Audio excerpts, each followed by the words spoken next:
My co-host is not a good co-host. I said wave or something at the people. He's sitting there like this, like. I missed the cue. Hi everybody, how's it going?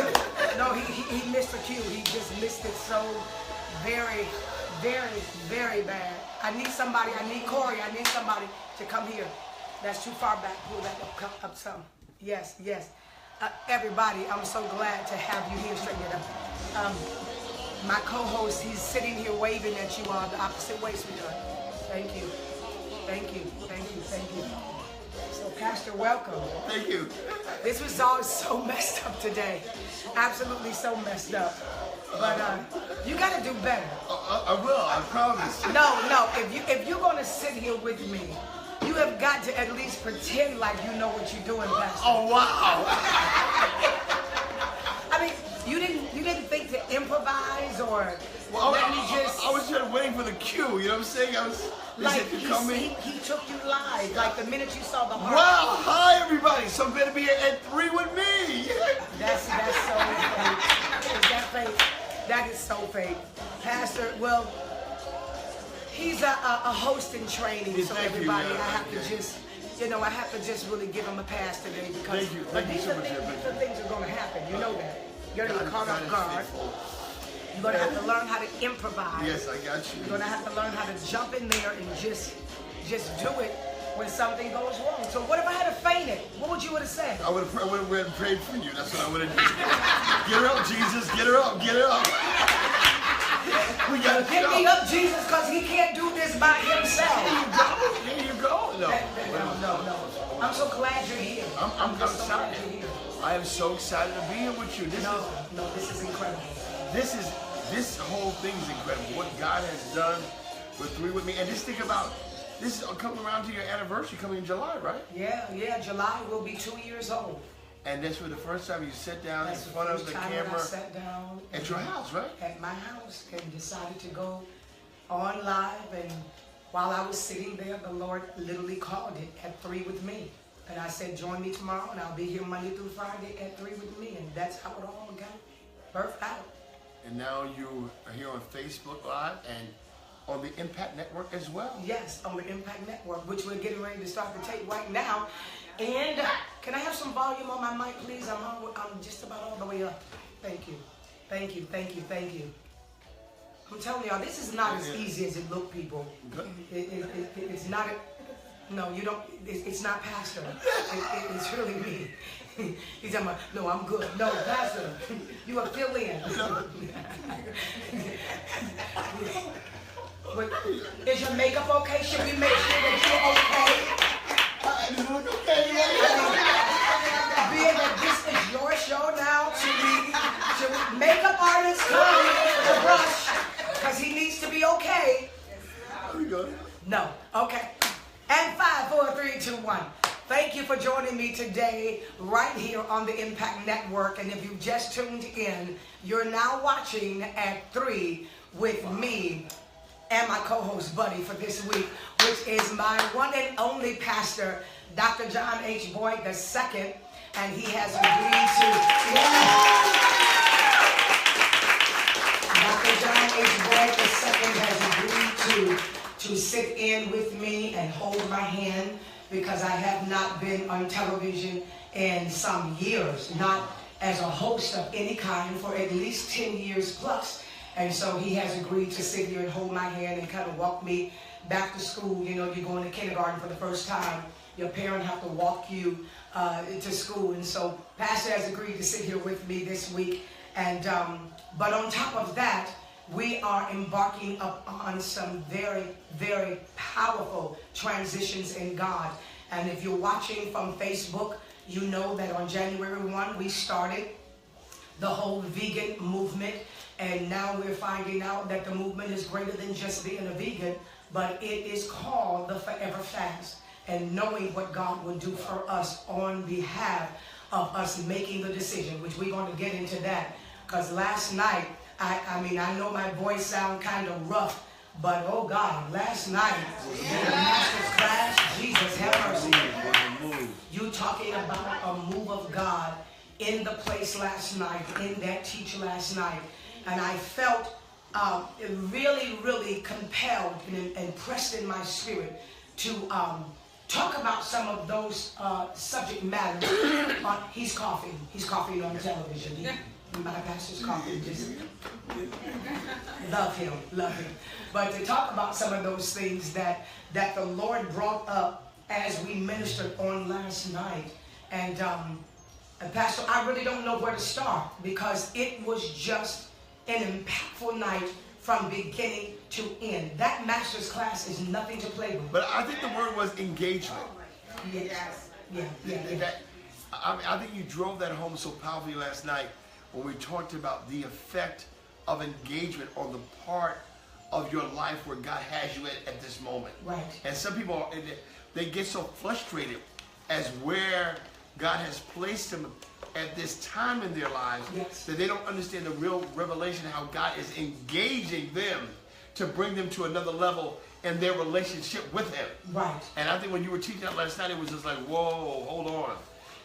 No, because some of you may not know, if you weren't watching yesterday, if you did not watch the program yesterday, let me just take a moment to reiterate what Pastor is referring to. The Lord somewhat gave us a revelation about the hermeneutic loop. And we know that the hermeneutic loop is a process or a method that is used in better understanding the scripture. And so they just sent me a message, okay, in better understanding the scripture. And so in the hermeneutic loop, it starts, which you will see the diagram go up in just a minute. It starts with the engagement and how you enter into a full circle process in order to better understand not just God, but better understand God as it relates to you. Exactly. And so what we've been trying to do here, oh God, I can't tell you the pressure that Pastor have placed upon us to bring balance and stability to your everyday life, to the point that you walk with a victory without always needing a pacifier, without always needing somebody to babysit you. That when things happen to you, you know how to handle them in a personal way as well as a spiritual way. And so the hermeneutic loop, it starts out with the phenomenon of a part of your life, which is the word engagement. And so engagement, as God allowed us to reference this to a person's life, engagement can be voluntary, which things that I agree to do as it relates to my life and my walk with God. But then there are the involuntary engagements. And those are the things that you did not expect. Those are the things that happen to your life when life just happens to you. You know, you weren't expecting a car accident. You were not expecting someone to be hospitalized. You were not expecting to be attacked by the enemy.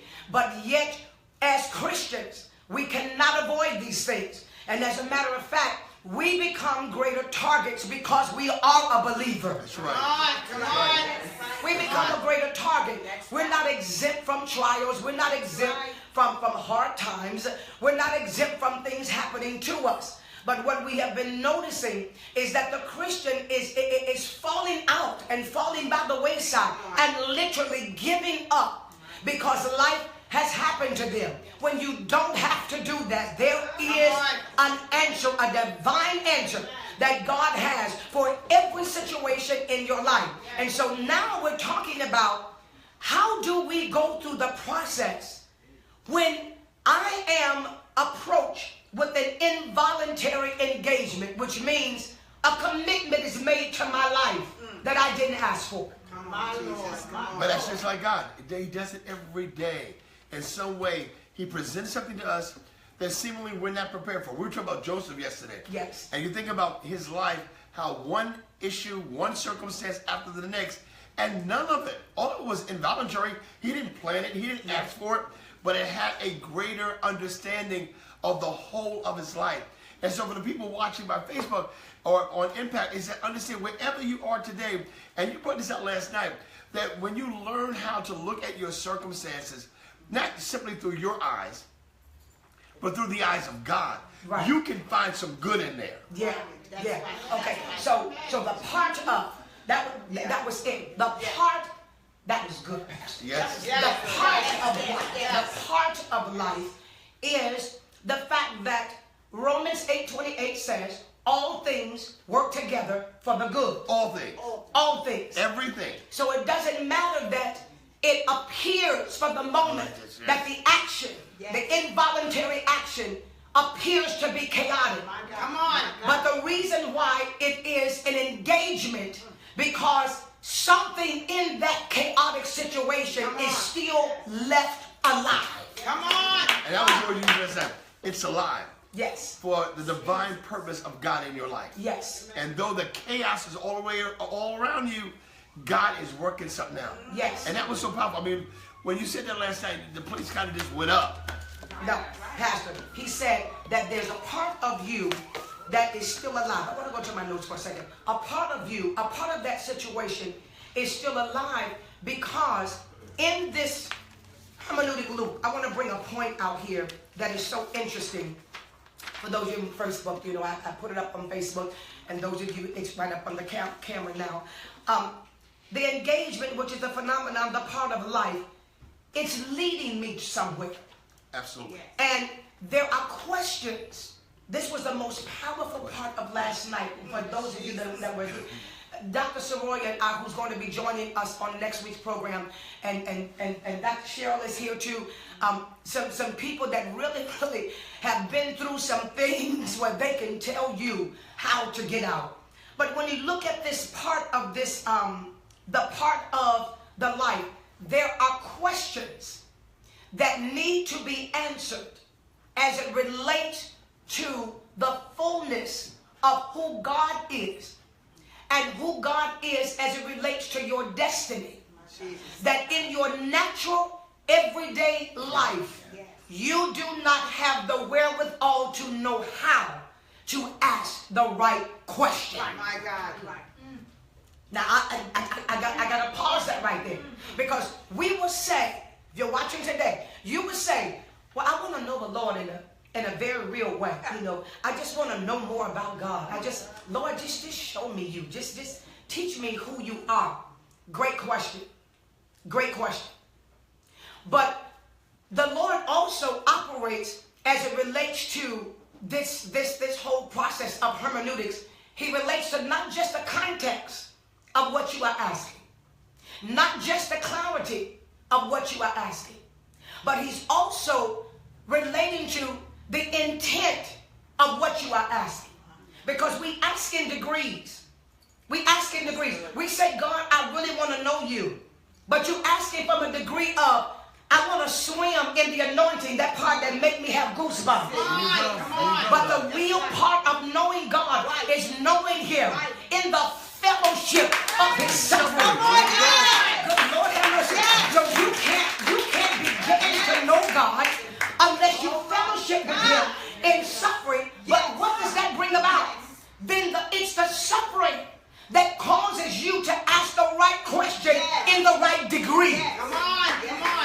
Yes, because you can need the Lord when you haven't eaten breakfast, and you can need the Lord when you want some dinner. But when your life hits hell, that's when you really need the Lord. You know, it's like the boy that cried wolf. The wolf is coming, and then nobody believed him. They said, oh, I was just playing, the wolf ain't coming. You know, the wolf is coming. Oh, I was just playing, the wolf ain't coming. It's the same way with us in church. You know, yes, Lord. Oh, you don't mean it. Then you go somewhere, booty junking somewhere. Oh, yeah, Lord, I mean it. And then you go somewhere tipping off, doing something else crazy. Oh, Lord, I'm telling you, yes. But when your back is up against the wall, when you cannot see your way, when your life has hit the ground and your feet are underneath the ground, when you start telling God yes, then the Lord measures the intent of your yes, and now the Lord begins to answer your question. But the intent is so different then, because when you're under the gun, when you're under the pressure of the situation, you pray different. You Yes, act you different. do. Your focus is different. When there's no, that's why for some of us, God has to keep us under the pressure. That's right. Yes. That's right. That's Because right. the minute He lets up, we just drift Yes. somewhere. Yes. And then we're asking God all these, and I have to say, almost kind of foolish questions. God said, are you serious? But when you get to that situation, as you said, when your feet, it feels like you're going underneath the ground. Yes. Those are the times that you really tune into hearing what God says. That's why He says, he that has an ear, but you don't hear until you're really pressed in. Right. And when you get pressed in, you get pressed out. Because you don't need the Spirit. Because we're such a smart generation and we're so full of intellect, we don't need the Spirit. Wow. This is the generation that has the gift of know-how. That's why He said, he that hath an ear, let him hear what the Spirit, Exactly. what the Spirit is saying. What the Spirit is saying. And what is the Spirit's job? The Spirit's job is to help us.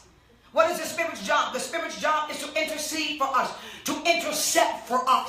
That's what the Spirit's job is. Wow. The Spirit's job is not to make us feel good and have goosebumps. Right. The Spirit's job is to assist us in finding that divine place in God. But if you in your own realm and you're in your own way and you think you got it all together, And no more than God. then you can't hear the Spirit. Wow.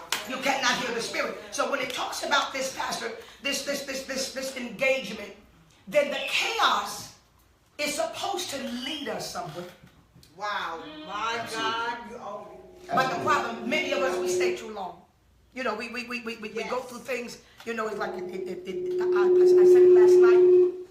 I said it last night. It hits your limbic system. You know, we go through things and it hits your limbic system.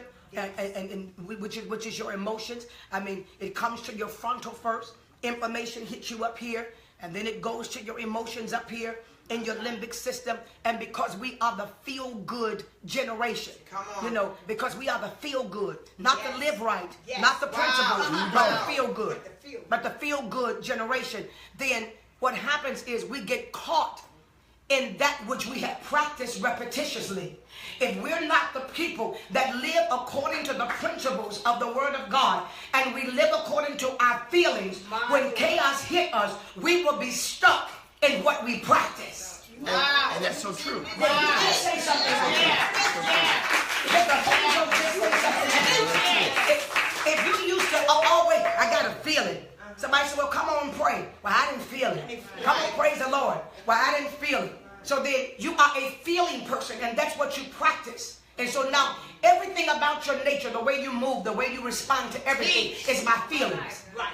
And so those people are erratic. I react to my feelings. Yes. And they control you. And watch this. And the reason why they react to their feelings, Pastor, because they have nothing that the Spirit of God can recall to their remembrance. My God. There is nothing stored back here. You don't have a word from God.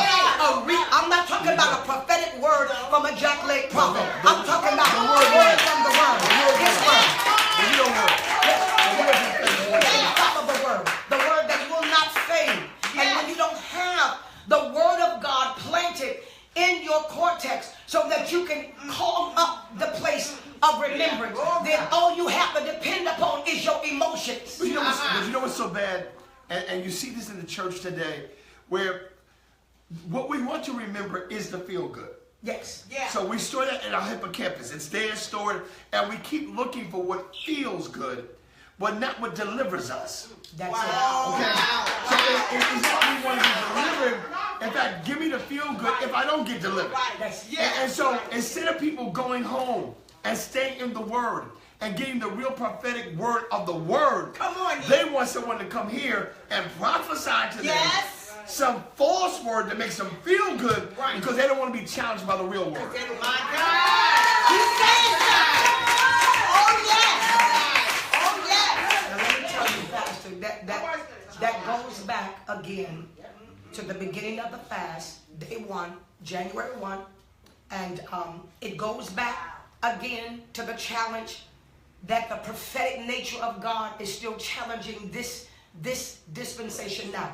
Why? Because once again we are being seduced by the prophets that says, slap your neighbor high five because it's going to be all right. When Jeremiah says, my job is to reacquaint you with your Babylonian experience. Come on. Because my job is to show you as a Christian that you're going to have to learn how to live a principled life of victory in the midst of chaos. Because this world is not getting better, it is getting worse. Come on. And if you're looking for a feel-good shot, you're going to always be looking for somebody. But if you're looking for the victory, all you need to do is find yourself living in the Word of God. And that's the word. Oh my God. That's the word. It's supposed to lead us someplace. It says right here. Now, if the Bible says all things work together for the good, all things work together for the good, to them that love the Lord, to those, watch this, to those that are called according to his purpose. So he's not talking to you if everything is going crazy in your life and you're not called according to his purpose and you don't love God.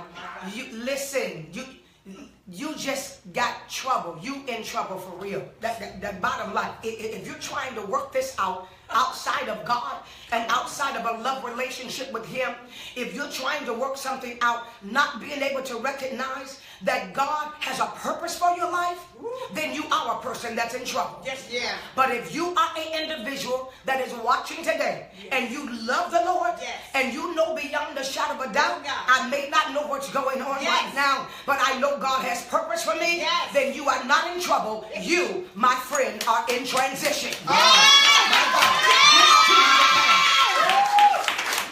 And the key word there is purpose. Yes. It is purpose. And we must be purposeful to stay in the purpose of God and not in our own desires. So often we've been praying for things, you know, again, that whole feel-good message. Give me a new car, give me a new house, give me more clothes. But when do we say to God, Lord, it's not what I want, it's what you want from me. Because your word says, I'll supply all your needs. Seek first the kingdom and its righteousness. And we seek things and not the word. When you get the word, it changes your whole perspective on life. That's right. Because I was telling somebody last night after the master's class, I said, we're not supposed to pray for what is supposed to be added. There you go. The preparation of our life is added things. Exactly.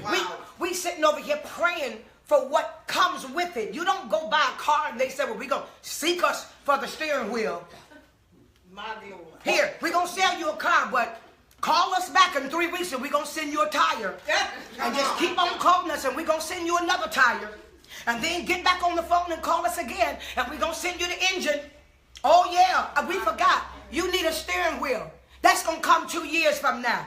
Go on the fast and we're going to send you the steering wheel. Then I did not buy a car. I bought car parts. And this is why. Oh, God have mercy. Jesus, the part is supposed to be understood because the part is supposed to be made reference to the whole. In other words, when I know that God is in control, then I can look at this part of my life and see what I'm going through and know that there is a bigger outcome. There is something else that God is doing that's bigger than what is going on right now. The illustration of the car is incredible because you know, when you buy that car, the AC comes with the car, the transmission comes with the car, and you don't go back to ask for it, you don't go back to pray for it. It's already a part of it. And it reminds me of Job, who says, all right, I don't know what's going on in my life, but this is what I do understand. I am called by the purpose of God. So though he slay me, I told you can't quote the scripture while I'm sitting next to you. See, you know what? You cannot quote that scripture while I'm sitting next to you because that, you know how somebody say something to you and it's like the chalkboard and it's like to make your flesh crawl. You can't say though you slay me to me because but you trust him, you know. I see that yesterday. You can't say that to me. I'm about to get up out of this chair and run away from you. It's like, just don't use the word slay. Don't use you know, because some of us can look back and say, oh, I remember when God, but some of us is looking in the rearview mirror and say, it's on my back seat. That's still real close to me. You know what I'm saying? I can still smell the smoke and the fumes.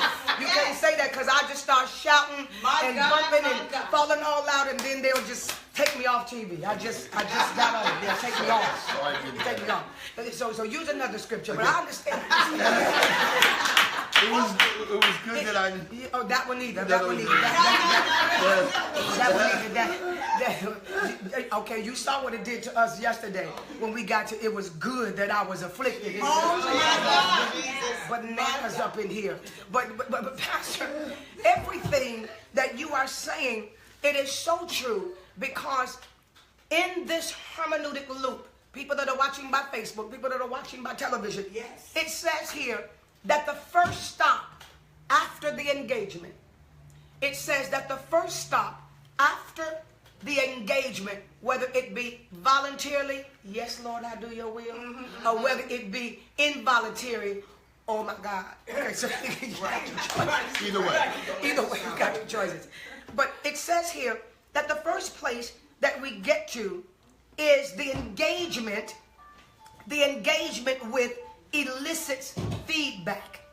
Elicits feedback, which challenges our understanding of the whole.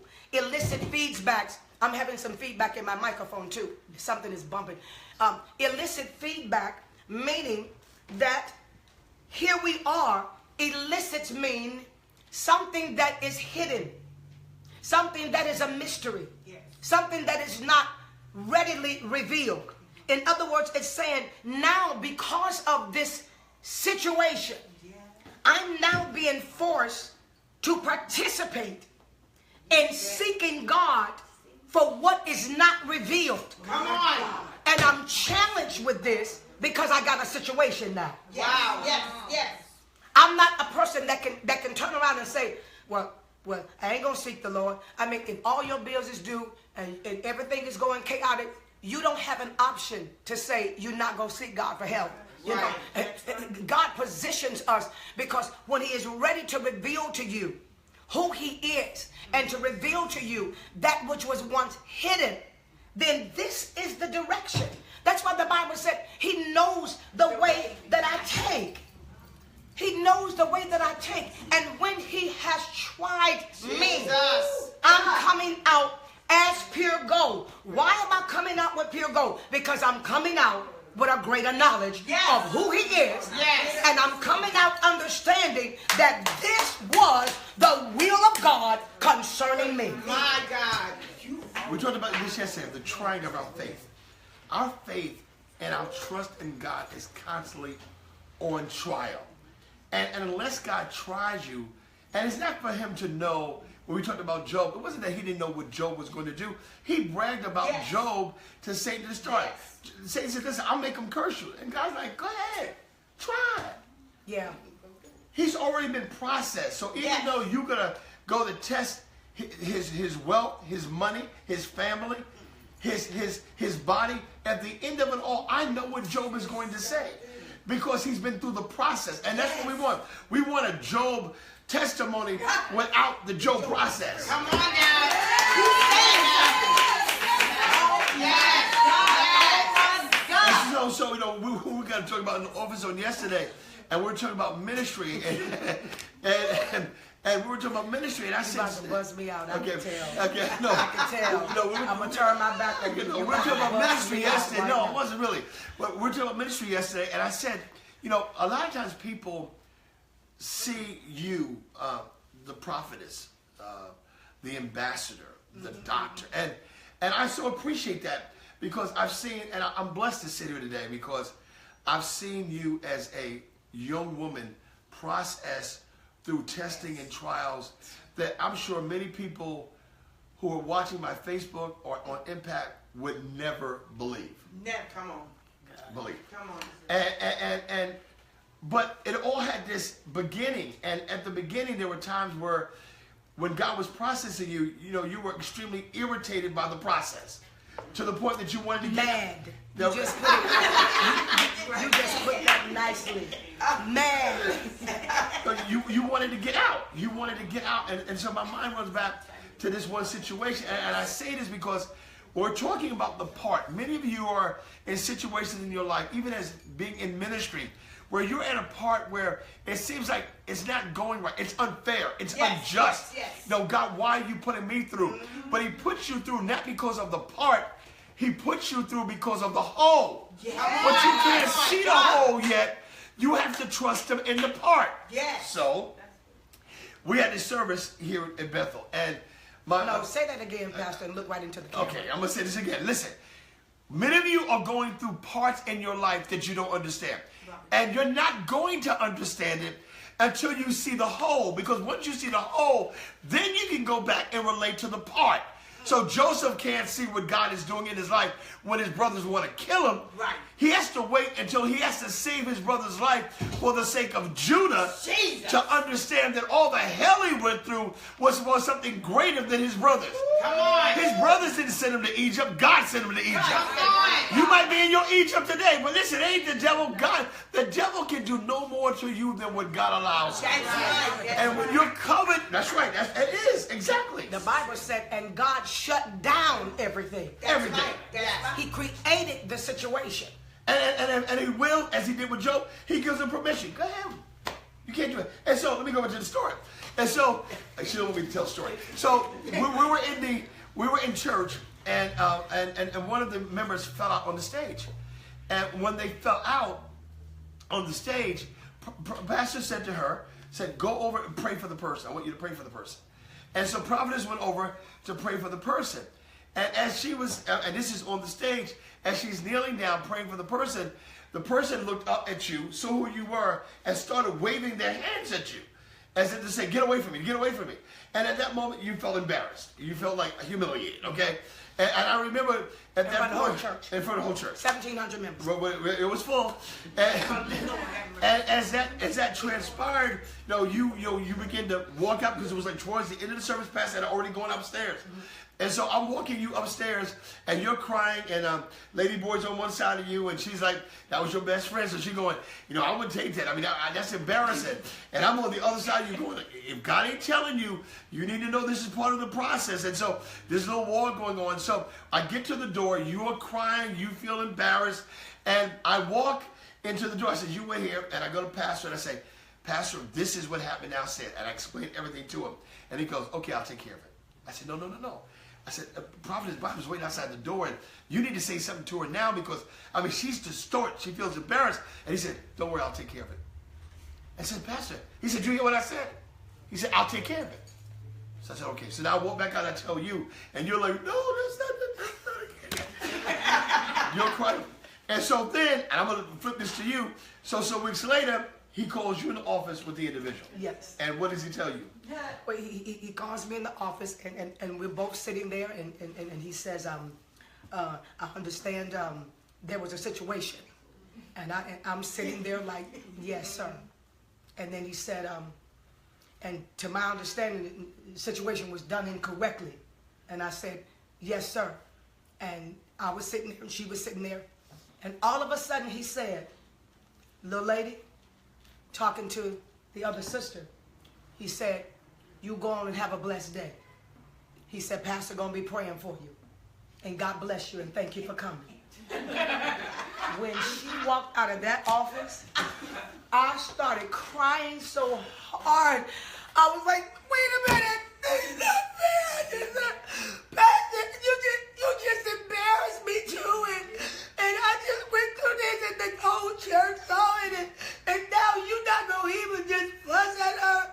And you just let her out of the church like this. And he wasn't moved at all. He was sitting there looking at me like you looking at me. And all of a sudden he said, little lady, God getting ready to take you around the world. And if you think everywhere you go, the situation gonna be right, and somebody gonna have to apologize to you, then you ain't ready to go around the world. Come on. He said, what I'm teaching you right here is how to give up your right to be right. Yes. He said, now you going out of here and you have a nice day. Tell him what he said to you. So some months go past, and I said I go in the office because I really didn't understand. I'll be honest with you. Sometimes being around Apostle, he did things and you didn't really understand why he was doing it. And so I walked back in the office and I said, listen, I got to ask you this question. I said, that day this incident happened with Prophetess, I says, from everything that I know, what was done to her was wrong. It was just wrong. And, you know, the day I walked in, you told me you was going to handle it. Then I found out you kind of handled it, but you didn't what I thought. Because I ran back in your office. Right, I crying. went right back to you. Right, crying. And I'm like, I can't even explain. So when I went back to him, I was saying, it wasn't right. And he looked at me and he said, if I had her cut the young lady, she wouldn't have survived it. But I could cut Prophetess because she had to survive it. Wow. So, Wow. and that's why when you ask, and let me say this to all of you, let me say this, a little precursor. That's why when you look at Prophetess and you say to yourself, oh, I want that anointing, you better check out first what it Come costs. on. That's right. When you sit there and you're a Monday morning quarterback and you want to say what is and what's not, because you don't have the whole story, you better first go and pray and get an answer to God about what the situation is. Because many times we see things from one perspective. And that's what's so powerful about the hermeneutic loop, because there's a perspective you have to have before you really understand the process of God in your life and how it relates to the whole. Yes. Because unless you understand every part of that, every part of the part, Yes. you really can't comment. That's why when you look at other people's lives, you have to be careful what your comments are. Because unless you're in their shoes or in that part, you don't understand. Pastor, this is what I'm talking about. We are preparing in the fast, and those of us that have already started and decided that we're going to sacrifice meat for 1 year. Because if you don't know the power of sacrifice, if you don't know the power of suffering, if you don't know the power of denial, if you don't know the power of giving up your right when you are right, then you can never accomplish what God has for you. Okay, let's talk about the day he told me to shut my office down when my ministry started, and it was in my basement. I think that was... And I know for some of you, you listen to this and you say, I don't believe this. No, it was true. It happened. And when you have a mentor, you know, I think one of the greatest movies ever done was a movie called Karate Kid. Yes. When Mr. Miyagi was teaching Danielson karate by experience. And so what you're hearing today are experiences that was helping to build the character of Dr. Bynum. And even when she was in it, it was a part of her life.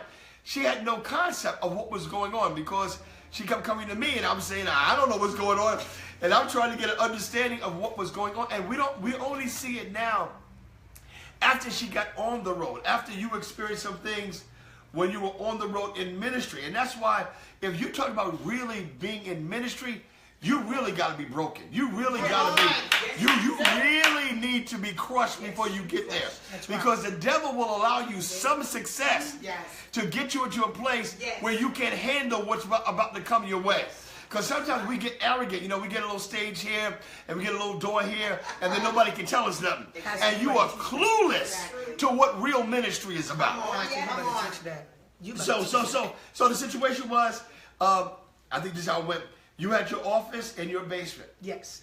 And you had your ministry had started really getting off the ground, and you were getting phone calls, and then pastor comes up to you and say, little lady, because that's what he used to say to you, little lady, why don't you come, and pastor's going to give you an office here in the church. Right. And so he gave you the office, really right next to his office. Right next to his office. And you went in. I was like... Right?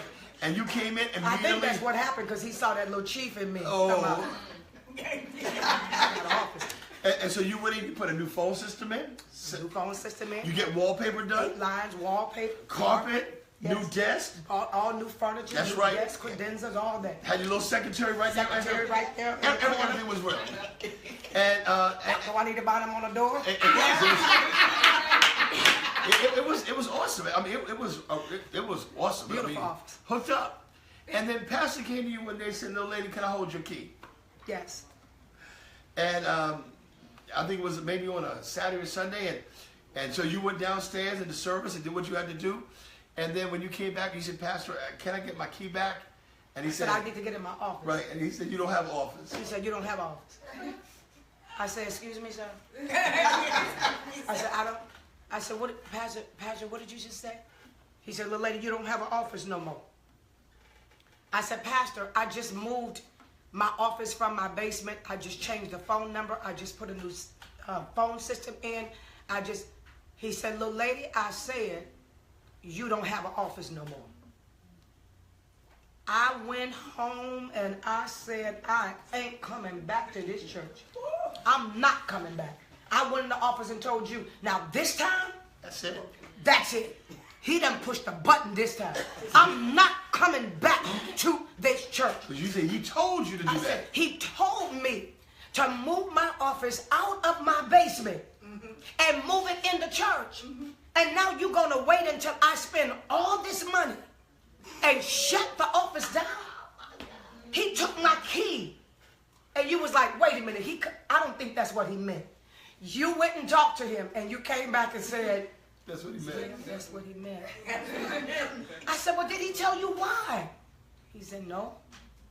Well, how am I going to answer the phone? So I went back to him. I said, Pastor, how am I going to answer the phone? He said, little lady, you need to reroute your phones back to your cell phone. I said, and answer ministry calls with my cell phone?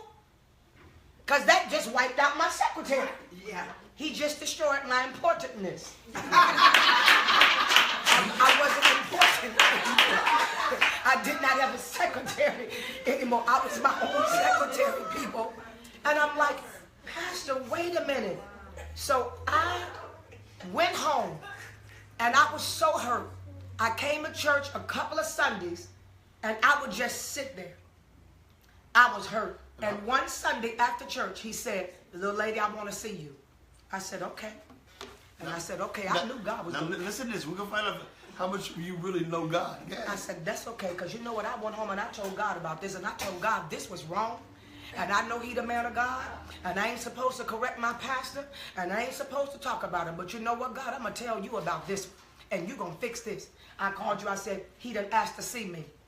I said, because I knew, God knew this wasn't fair. I said, Pastor done asked to see me. Got in his office. He said, little lady, he said, Pastor wants you to do something. So this is Sunday after church. He said, come with me. We walked out of his office, turned the corner and go next door into my office. He done set a whole dining room up in my office and said, the pastor wants you to come in and have dinner with the family because it's the family dining room now. I was like, the devil is a lie. The devil done told his last lie. He is not going to lie anymore after this lie right here. I said, you asking me to sit down? He said, little lady, sit down. You don't want to eat with the pastor? He said, you don't want to eat with the pastor? I sat down. They brought the food. He said, little lady, go on and eat.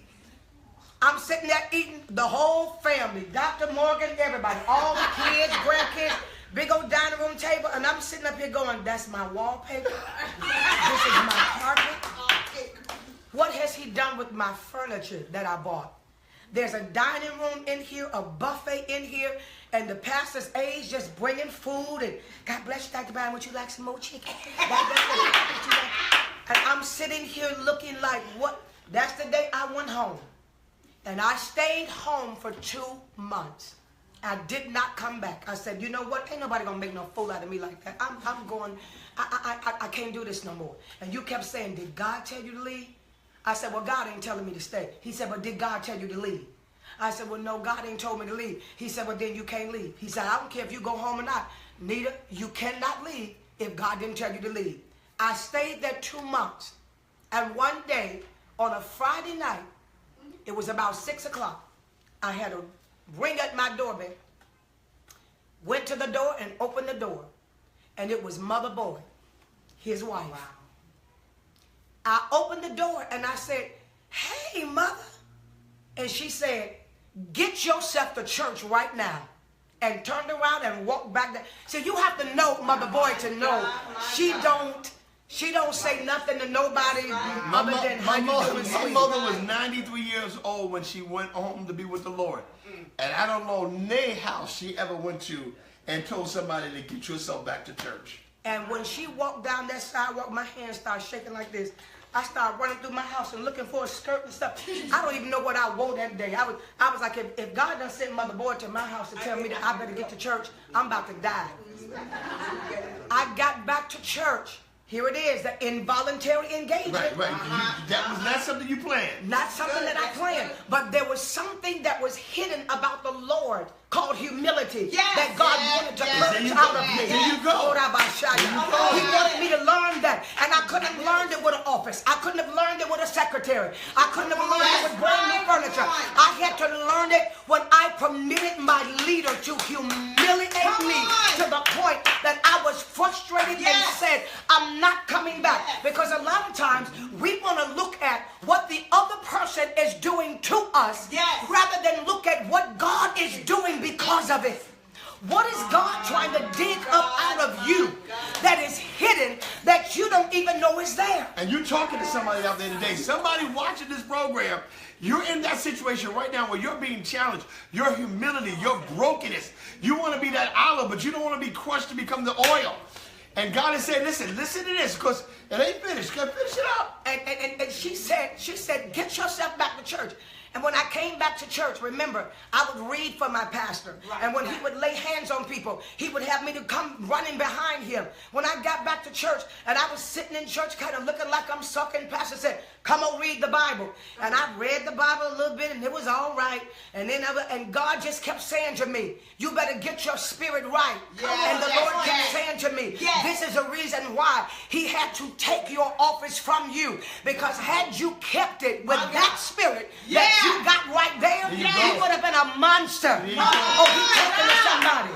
Because you want power, but you don't want humility. You want power, but you don't want to do it in the right spirit because you want it for the wrong reason. And God, the only way that God can prove to some of us that what we want it for the wrong reason. He has to allow you to become offended in it so he can see your real spirit come up out of you. Whoa. That was my real spirit. My real spirit was, you know what, I give big offerings in this church. My real spirit was, I give big tithes in this church. My real spirit was, I gave $15,000, or I gave $25,000. When they went for the whole building fund thing, that was my real spirit. It wasn't, oh God, I'm just doing it because I really love you. Because when you do it and you don't just love the Lord, you're going to always be expecting something out of it in return. I'm not hearing y'all. And the greatest thing that I got out of this church, New Greater Bethel, with the leader that I had, God showed me myself. Illicit understanding, illicit feedbacks, the mysteries, the hidden things that I didn't know was there. I'm talking to somebody today. I'm talking to somebody because you don't know the real you until you're offended. And if you stay offended, as Dr. Soroya said, you cannot be effective. If you remain offended, you cannot be effective. And the pastor said to me, I want you to read. And as time went on, weeks went on, months went on. And when I started reading that Bible, and hitting that altar and reading that Bible for him and asking God to dig it out of me, God. God, dig it out of me. I don't want to be like this. When Pastor saw me on the altar praying for people and spit all down my black suit and vomit all down my back suit, and I'm laying down on the floor helping people to come through. That was a Sunday. The Sunday I had all the spit on me that he shook my hand out the church and the key was in the palm of his hand. Oh, you better tell somebody, give God a praise. I put the praise up in here. I put the praise up in here. Because the way up is down. The way up is down. And God, in this fast, he is going to purge you with hyssop. He's going to wash you white than snow. The Bible said,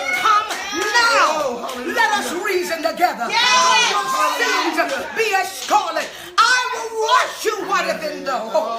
Though they be as crimson. Are you hearing me? This is what it's all about.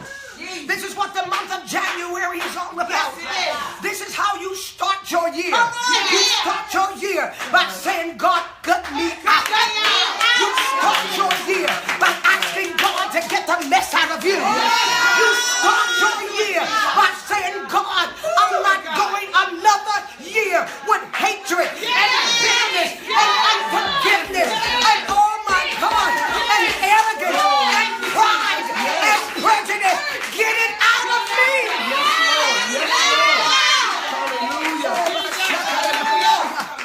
Thank you, Jesus. Thank you, Jesus. You need to say, not another day will I give the enemy victory over my destiny. Not another day will I allow the devil to make a fool out of me. Not another day will I resist what God is trying to do.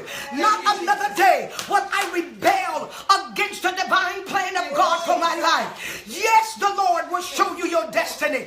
And yes, he will cause a prophet to prophesy where you are going. But now, this month, the Lord is trying to show you how you're going to get there. And the way you're going to get there, you're going to get on your face. And you're going to tell God, don't let me come up, pin my head to the floor.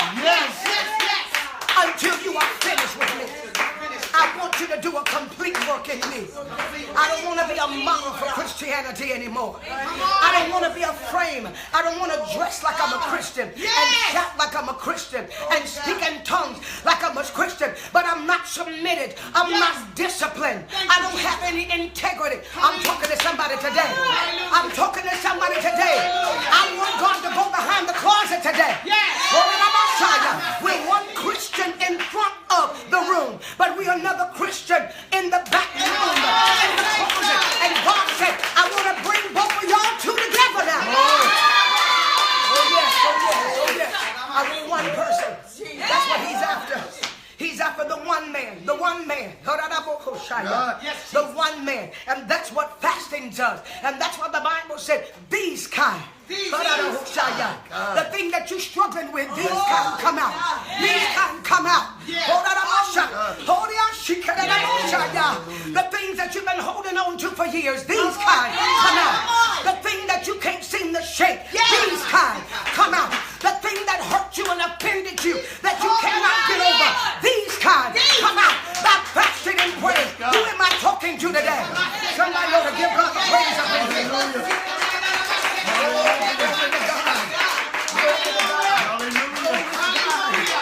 Glory to God. Glory to God. My God, I feel him today, Pastor. Our time is almost up. I just want to say this. That's why you have to understand. Going back to the part where we're talking about. If you had not gone through this, then you could not be here to minister this word effectively the way you can, because you went through the process. You can feel, when you were talking about it, you can feel the pain of that moment in your life. But yet I can feel the deliverance of what God did in your life because you went through it. And that's why you that are listening here, there's some things it is necessary for you to go through. You can't circumvent it, you can't get around it, because that is what God is going to use you to bless other people and deliver them. And you can't deliver folks out of something you ain't been through your own self. Pastor, I want to bring this up. All of that I went through here with Pastor and my God, I was telling somebody, all of the things that I've gone through with Pastor, I remember God just brought it back to my remembrance, audience as well. My first experience outside of this church, when I encountered what I was trained to take. Wow. When I encountered what I was trained to take. I went to TBN. And it was my first time on TBN. And I walked into the building. And I said to the floor director, I said, I need to use the restroom. And she said to me, you need to sit down. That's the way she talked to me. My mother was there. Tanya Hall was there. So I went over and I sat down. A few minutes later, she came over and said, the bathroom is through that way and hurry up. I went to the bathroom. I came back. I had on a brown, like a brown silk suit. And I said, I'm thirsty. And I want something to drink. And I was getting ready to go on. They was getting ready to start the show. And she was walking by me.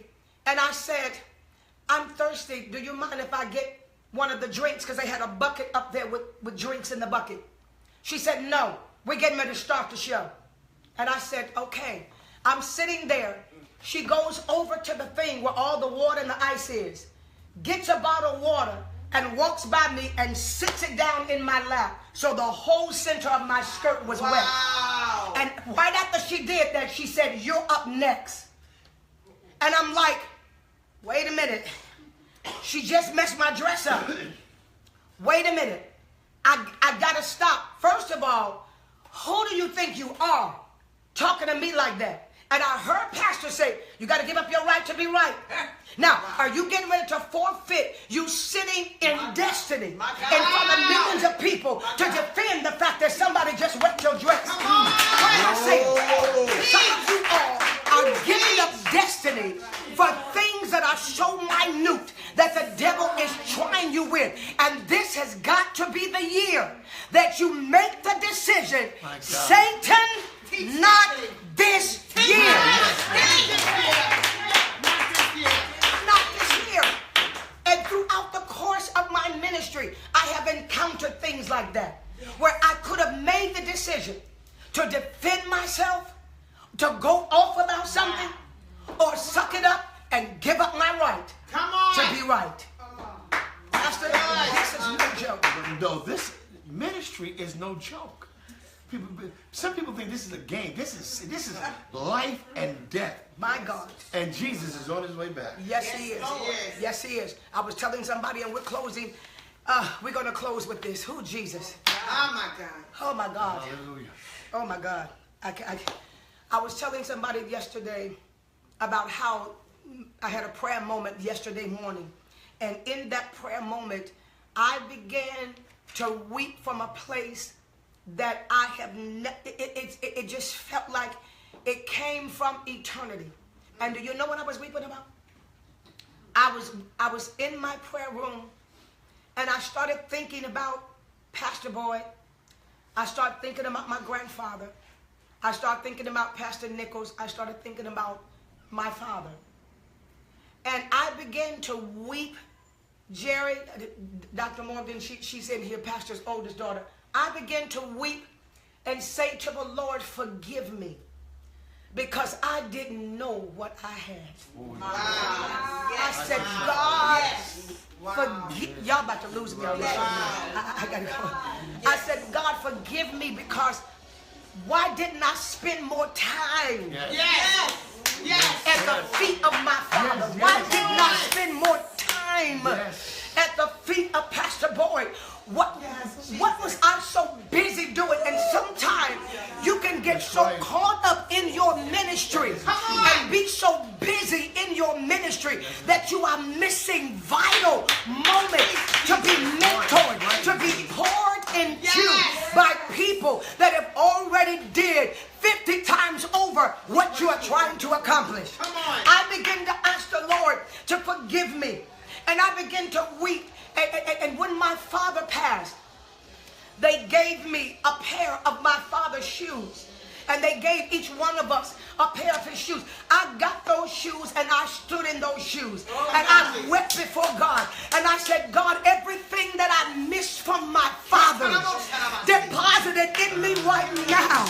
Everything that I missed, everything that the devil had me so busy doing, that I missed deposits from people that I will never see again until I get to heaven. And I said, God, I want you to deposit those things in me and forgive me. And if you do this for me, I won't do it again. And that's the reason why I serve you like I serve Pastor Boyd, because I'm not going to miss another season of a spiritual father or a spiritual mother pouring into my life, because I'm too busy, too high, too famous to receive it. My God!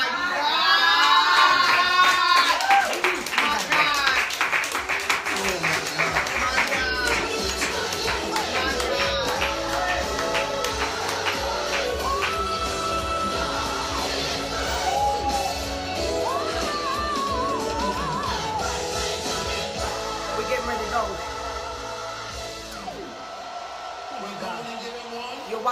by the Impact Network. Don't forget to go to www.juanitabynum.com and get your book, Praying from the Third Dimension. We're going to be moving into that book in about a week from now. And if you just tuned in, you're watching at 3 with me, with yours truly, Dr. Juanita Bynum, and my guest host and sidekick, my own very pastor, my very own pastor, Dr. John H. Boyd II. And if you're watching by Facebook, don't forget to go to Amazon.com and order your copy of Praying from the Third Dimension. I'm telling you, God is up to something. And we're going around the hermeneutic loop, and you don't want to miss one day. We're going to be coming to you at 3 with me for the next 18 days. That's right. We're going to be here Saturday. We're going to be here Sunday at 3 with me. Why? Because this is what the Lord has ordained with you in mind. God bless you. You go with God, and God will certainly go with you.